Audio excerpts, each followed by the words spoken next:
qovulmuş şeytandan Allaha sığınıram. Rəhman və Rəhim olan Allahın adı ilə.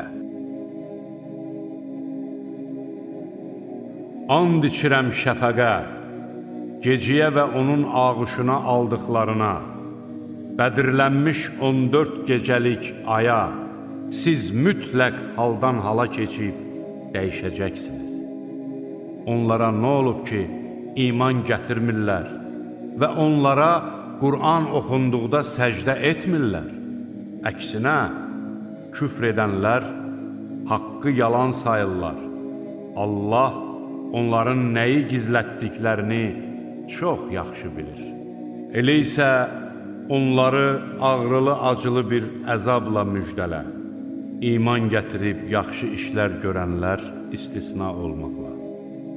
Onlar üçün tükənməz mükafatlar hazırlanmışdır.